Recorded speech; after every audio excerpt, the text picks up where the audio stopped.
राधे राधे दोस्तों सावन का महीना चल रहा है। सावन के महीने में हर कोई जानना चाहता है कि 12 ज्योतिर्लिंग के पीछे की जो कहानी है वो क्या है, 12 ज्योतिर्लिंग की जो पौराणिक कथा है वो क्या है।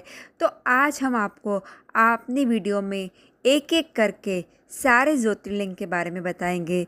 लेकिन आज हम बात जिस ज्योतिर्लिंग की करेंगे वो है सोमनाथ ज्योतिर्लिंग। दोस्तों, सोमनाथ ज्योतिर्लिंग भारत का ही नहीं बल्कि इस पृथ्वी का पहला ज्योतिर्लिंग माना जाता है। यह मंदिर गुजरात राज्य के सौराष्ट्र क्षेत्र में स्थित है। शिव पुराण के अनुसार जब चंद्रमा को दक्ष प्रजापति ने क्षय रोग होने का श्राप दिया था, तब चंद्रमा ने इसी स्थान पर तप कर इस श्राप से मुक्ति पाई थी। और ऐसा भी कहा जाता है कि इस शिवलिंग की स्थापना स्वयं चंद्रदेव ने की थी। और आपको पता है, विदेशी आक्रमणों के कारण यह 17 बार नष्ट हो चुका है और अब हर बार यह बिगड़ता और बनता रहा है। दोस्तों इन ज्योतिर्लिंग के दर्शन, पूजन, आराधना से भक्तों के जन्म जन्मांतर के सारे पाप नष्ट हो जाते हैं। वे भगवान शिव की कृपा के पात्र बनते हैं। ऐसे कल्याणकारी ज्योतिर्लिंगों की कथा हमने यहाँ बताई है और हर रोज़ बताऊंगी। लेकिन आज हम बात करेंगे सोमनाथ ज्योतिर्लिंग की, जो कि गुजरात प्रांत के काठियावाड़ क्षेत्र के समुद्र के किनारे सोमनाथ नामक विश्व प्रसिद्ध मंदिर में यह ज्योतिर्लिंग स्थापित है। पहले यह क्षेत्र प्रभास क्षेत्र के नाम से जाना जाता था। यहीं भगवान श्री कृष्ण ने जरा नामक व्याध के वाण को निमित्त बनाकर अपनी लीला का संवरण किया था। यहाँ के ज्योतिर्लिंग की कथा का पुराणों में इस प्रकार से वर्णन है। दक्ष प्रजापति की 27 कन्याएं थीं। उन सभी का विवाह चंद्रदेव के साथ हुआ था, किंतु चंद्रमा का समस्त अनुराग व प्रेम उनमें से केवल रोहिणी की प्रति ही रहता था। उनके इस कृत्य से दक्ष प्रजापति की अन्य कन्याएं बहुत अप्रसन्न रहती थीं।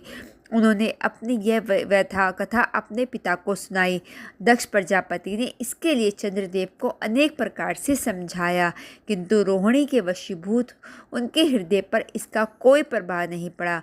अनंतः दक्ष ने क्रोध होकर उन्हें क्षयग्रस्त हो जाने का श्राप दे दिया। इस श्राप के कारण चंद्रदेव तत्काल क्षयग्रस्त हो गए। उनके क्षयग्रस्त होते ही पृथ्वी पर सुधा शीतलता वर्षण का उनका सारा कार्य रुक गया। चारों ओर त्राही त्राही मच गई। चंद्रमा भी बहुत दुखी और चिंतित थे। उनकी प्रार्थना सुनकर इंद्र आदि देवता तथा वशिष्ठ आदि ऋषिगण उनके उद्धार के लिए पितामह ब्रह्मा जी के पास गए। सारी बातों को सुनकर ब्रह्मा जी ने कहा, चंद्रमा अपने शाप विमोचन के लिए अन्य देवों के साथ पवित्र प्रभास क्षेत्र में जाकर मृत्युंजय भगवान शिव की आराधना करें। उनकी कृपा से अवश्य ही इनका श्राप नष्ट हो जाएगा और ये रोग मुक्त हो जाएंगे। उनके कथा अनुसार चंद्रदेव ने मृत्युंजय भगवान की आराधना का सारा कार्य पूरा किया। उन्होंने घोर तपस्या करते हुए 10 करोड़ बार मृत्युंजय मंत्र का जप किया। इससे प्रसन्न होकर मृत्युंजय भगवान शिव ने उन्हें अमर का वरदान प्रदान किया। उन्होंने कहा, चंद्रदेव तुम शोक न करो, मेरे वर से तुम्हारा शाप मोचन तो होगा ही, साथ ही साथ प्रजापति दक्ष के वचनों की रक्षा भी हो जाएगी। कृष्ण पक्ष में प्रतिदिन तुम्हारी एक एक कला क्षीण होगी, किंतु पुण्य शुक्ल पक्ष में उसी क्रम से तुम्हारी एक एक कला बढ़ भी जाया करेगी। इस प्रकार प्रत्येक पूर्णिमा को तुम्हें पूर्ण चंद्र तत्व प्राप्त होता रहेगा। चंद्रमा को मिलने वाले इस वरदान से सारे लोगों के प्राणी प्रसन्न हो उठे। सुधाकर चंद्रदेव पुनः 10 दिशाओं में सुधा वर्षण का कार्य पूर्ववत करने लगे। श्राप मुक्त होकर चंद्रदेव ने अन्य देवताओं के साथ मिलकर मृत्युंजय भगवान से प्रार्थना की कि आप माता पार्वती जी के साथ सदा के लिए प्राणों के उद्धार यहाँ निवास करें। भगवान शिव उनकी इस प्रार्थना को स्वीकार करके ज्योतिर्लिंग के रूप में माता पार्वती जी के साथ तभी से यहाँ रहने लगे। पावन प्रभास क्षेत्र में स्थित इस सोमनाथ ज्योतिर्लिंग की महिमा महाभारत, श्रीमद् भागवत कथा तथा स्कंद पुराण आदि में विस्तार से बताई गई है। दोस्तों, चंद्रमा का एक नाम सोम भी है। उन्होंने भगवान शिव को अपना नाथ स्वामी बनाकर यहाँ तपस्या भी की थी। अतः इस ज्योतिर्लिंग को सोमनाथ कहा जाता है।